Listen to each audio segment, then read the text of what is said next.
பரிசுத்த நாமத்திற்கு மகிமை உண்டாவதாக.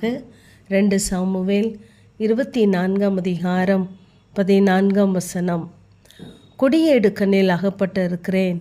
இப்போது நாம் கர்த்தருடைய கையில் விழுவோமாக.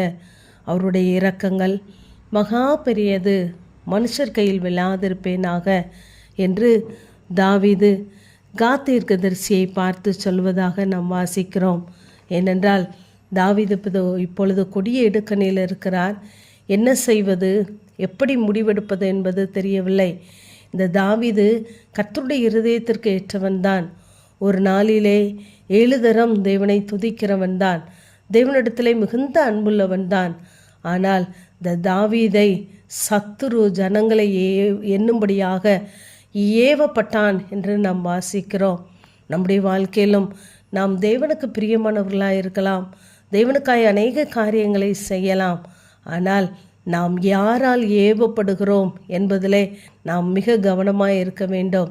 ஆவியானவரால் ஏவப்படுகிறோமா, இல்லை என்றால் நம்முடைய மாம்சத்தில் வருகிற காரியங்களினால் நாம் ஏவப்படுகிறோமா, சத்ருவினால் ஏவப்படுகிறோமா என்பதை நாம் கவனிக்க வேண்டும். இந்த தாவீதை சத்ரு கரத்தில் எடுக்கிறான். அப்பொழுது கூட அங்கு சேனாதிபதியாகிய யோவாப் சொல்லுகிறார், கர்த்தர் ஜனங்களை இப்பொழுது இருக்கிறதை பார்க்கிலும் 100 மடங்கு அதிகமாக வர்த்திக்க பண்ணுவாராக. என் ஆண்டவனாகிய ராஜா இந்த காரியத்தை விரும்புகிறது என்ன என்று கேட்கிறான். ஆனாலும் ராஜாவின் வார்த்தை அங்கு பலத்தபடியினாலே அவன் அந்த காரியத்தை செய்து ராஜாவுக்கு கொடுத்தான் என்று நாம் வாசிக்கிறோம். அதனாலே அங்கு ஒரு பெரிய தண்டனையை தேவன் அவனுக்கு கொடுக்கிறார். 3 காரியங்களை அவனுக்கு முன்பதாக வைக்கிறார். ஆகவே இதில் எதை தேர்ந்தெடுப்பது?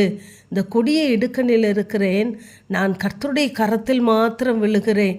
ஏனென்றால் அவருடைய இரக்கங்களுக்கு முடிவில்லை, அவருடைய இரக்கங்கள் மகா பெரியது என்று சொல்லி தன்னிடத்திலே சொல்ல வந்த அந்த காத்திருக்கதரிசனுடைய கரங்களிலே அவன் விழவில்லை. மனுஷர் கையில் விழாதிருப்பேனாக என்று கர்த்தருடைய கரத்திலே விழுகிறான். நம்முடைய வாழ்க்கையிலும் நம்முடைய காரியங்கள் இப்படிப்பட்டதாக இருக்குமானால் நாம் தேவனை விட்டு தூரம் போகாதபடி நாம் மறுபடியுமாய் கர்த்தருடைய சமூகத்தை மாத்திரம் நோக்கி பார்ப்போம். கர்த்தருடைய பாதத்திலே நாம் மறுபடியுமாய் வருவோம். இங்கு லூக்கா 7 அதிகாரத்திலே நாம் பார்க்கும் பொழுது அங்கு ஒரு பரிசேயனுடைய வீட்டிலே இயேசு இருக்கிறார். இதை கேள்விப்பட்ட அந்த ஊரில் இருந்த ஒரு பாவியாகிய ஸ்திரீ என்ன செய்கிறார் என்றால், ஒரு பரணியிலே பரிமள தைலத்தை கொண்டு வருகிறாள். இந்த பாவியான ஸ்திரீ என்று அறிந்தவுடனே யாரும் வீட்டிற்குள் அனுமதிப்பதில்லை. ஆனால் அவர் வருகிறாள், அமருகிறாள், அவர் பாதத்தருகே இருக்கிறாள்.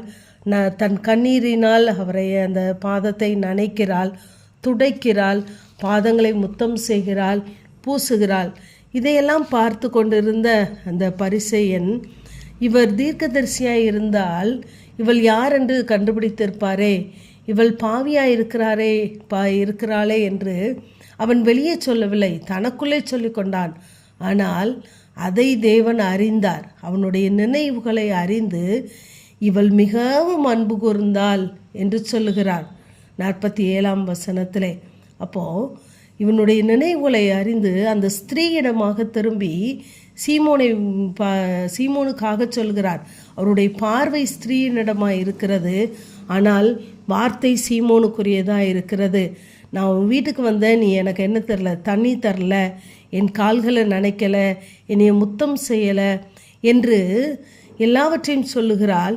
இவள் செய்ததையும் சொல்லுகிறார்.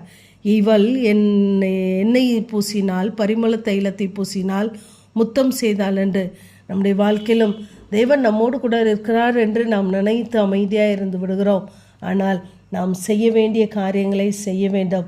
நான் பாவியாக இருந்தாலும் கர்த்தரை விட்டு தூரம் போகாதபடி கர்த்தருடைய பாதத்திலே நம்மை அர்ப்பணிப்போம். கர்த்தருடைய இரக்கங்கள் மகா பெரியது. ஆமேன். ஜெபம். பிதாவாகிய தேவனே, குமாரனாகிய இயேசு கிறிஸ்துவின் நாமத்தின் மூலமாய் உடைய சன்னிதானத்தில் வருகிறேன்.